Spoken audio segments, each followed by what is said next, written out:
All right, speaking of ratings, we heard from the outhouse. Now let's go to the penthouse because before we go into our WWE segment containing SmackDown, Raw did a mega number last week, as you would think, the Raw after WrestleMania. And everybody that didn't, I guess, get a chance to see WrestleMania wanted to tune in to see what happened. And everybody that saw it wanted to tune in and find out how the they were going to get out of this. And they did one of their best numbers in months, right? It was the best number since January 23rd, which was the Raw 30 reunion and everything else that happened. Right. So the highest number since then. Everyone was dying to see what was going to happen here. And what were the numbers? Just now we've talked about where AEW is at. Where was Raw at this past week? Raw was watched by 2,260,000 viewers on average. And just we should say, because we have been bringing it up for AEW, their key demo has been within like the 300,000s. Raw was 991,000 in the key demo. And we're not going to go through for 12 quarters of this thing, but good heavens, the high point, as I recall from looking at the information, was the high point was either in the first hour or at the top of the second hour, was it not? The second quarter, you know, and again, we just talk about these AEW reviews, these AEW ratings, and we talk about them every week. Whatever the Big Bang Theory is, there's an audience there, and then it drops from there.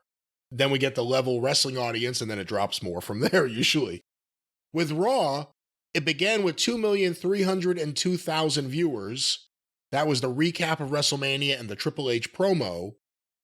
And then it rose for quarter two, 8:15 to 8:30 p.m., 2,598,000 viewers for Triple H introducing Roman Reigns, and then the Cody Rhodes confrontation, and Brock Lesnar coming out.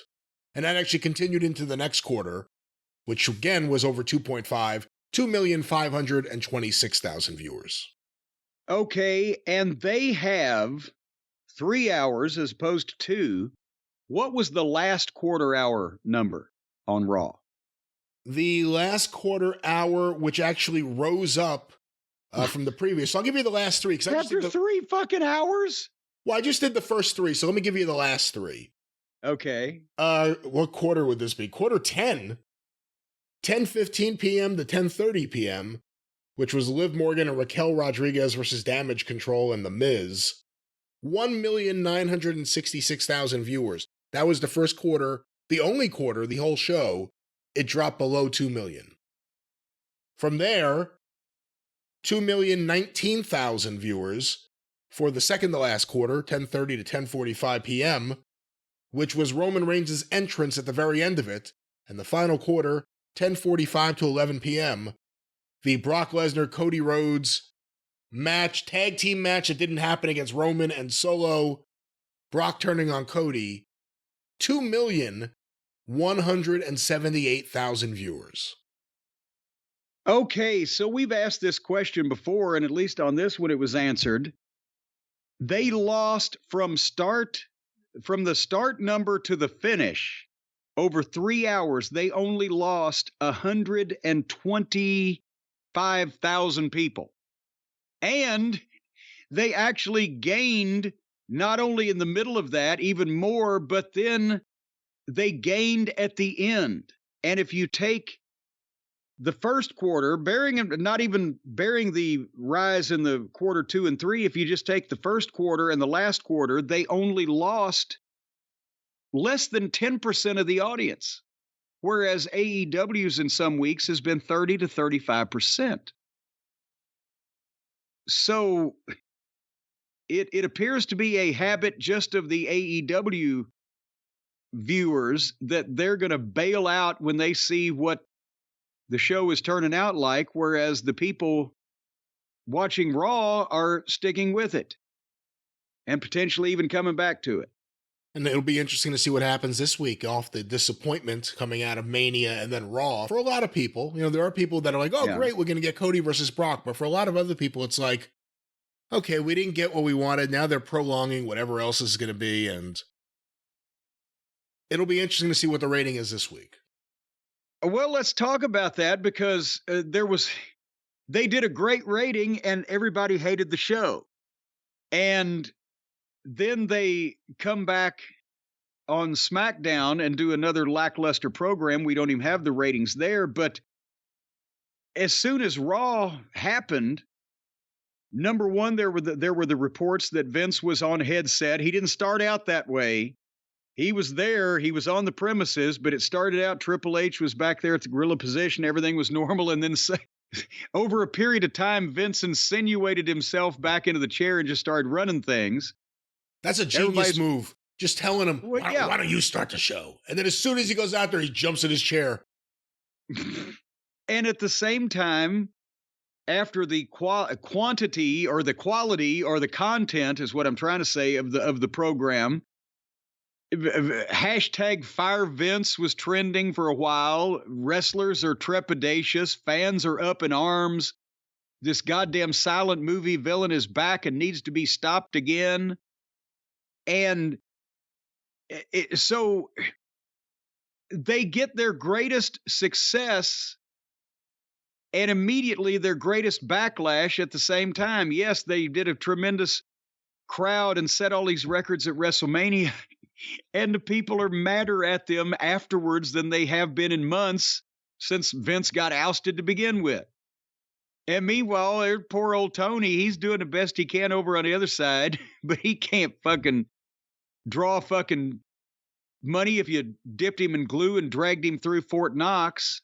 It makes you see why they disrespect him so much. They're dealing with all this real life shit, and there's like Tony, just like a kid acting like crazy.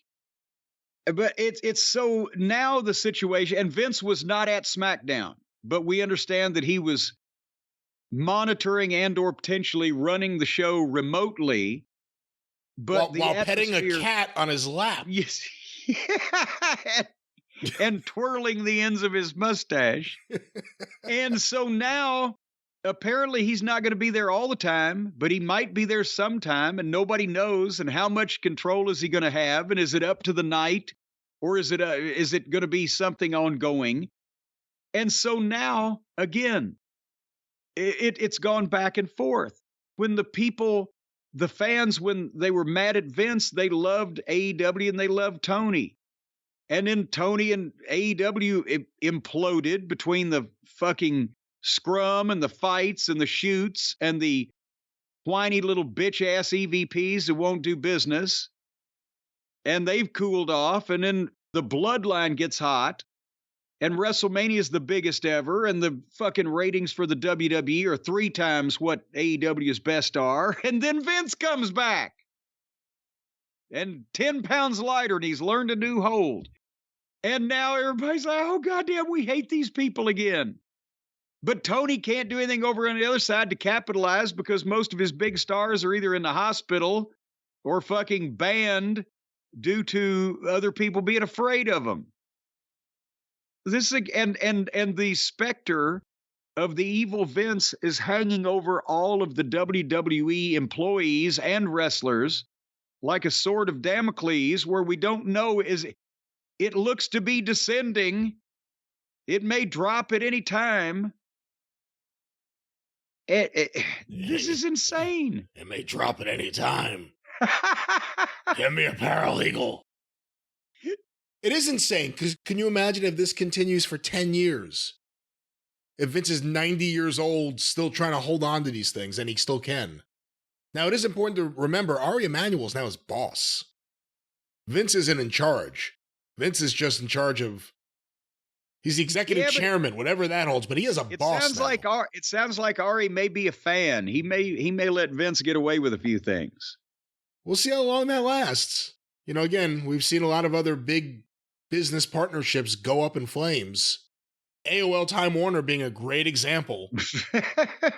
So we'll see how it works out, but it'll be interesting, because does Vince take credit for the Raw ratings now? But he's talking to anyone. Well, he takes credit for everything. It's all in his wheelhouse. It's all part of his flywheel. His flywheel. But a lot of people have made mention of, they've heard the term flywheel now this week more, or the word more than they ever have in their lives put together. So